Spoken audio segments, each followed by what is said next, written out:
This is my homemade mat pinning activity inspired by the Montessori mat pinning. It was made from this book and a bunch of sewing pins with different colored plastic heads on them. The actual activity is stored on this piece of hard framed cork, and it's got Velcro tabs on the back that will attach it to the wall. And then all of the extra pins that aren't being used are each stored in these labeled photo containers and then stored in this box, along with the control sheets that aren't being used. I do have 2 of these books because I liked having extra flag stickers to replace broken and lost flags on the control sheet or actual pins that have gotten lost. I don't think we've ever lost an actual pin, but I have lost a control sheet. So how it works, I would take this whole corkboard off of the wall 1 or 2 times a week, depending who's working on it. And it just gets set on the table and then put away after school time. This would help make sure that toddlers or young ones that aren't ready for access to pins couldn't access them because they wouldn't be in the room while we were doing the pin activity. How it works: once the corkboard is on the table, the child would take the control pages off the board, set it to the side, and then they would have to start with a flag, find it on the control sheet, and then find the country on the map. There it is. And stick it in.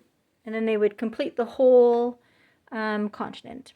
And then depending on how old the child was, they might have different activities or expectations to be completed with this activity.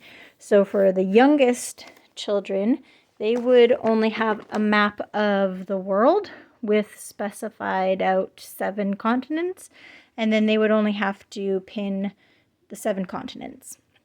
And then as they got a little bit older, they were only working on Canada. There's a Canada control map that would show all of the provinces and territories.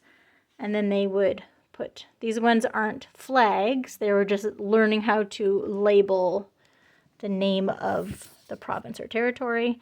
And then there's also the Great Lakes. So when they were a little bit older, then they would start to identify which of the Great Lakes were which. And then as they were even older, then the expectation was that every time they were doing the activity, they were doing both Canada and whatever continent was chosen for that month or term. And then, it all gets stored away here so that nobody is messing with the extras. This is all that they have access to on a regular basis, and it gets put up on the wall when it's not in use. I made this easily 10 years ago, and it is still going strong. So it took me many hours to collect all of the pieces and put it all together, but I would 100% recommend. I mean, I happened to have this old frame that I got free many years ago. So other than the cost of the frame, I can't include that. These 2 books I also happened to get secondhand, but they were like $10 new.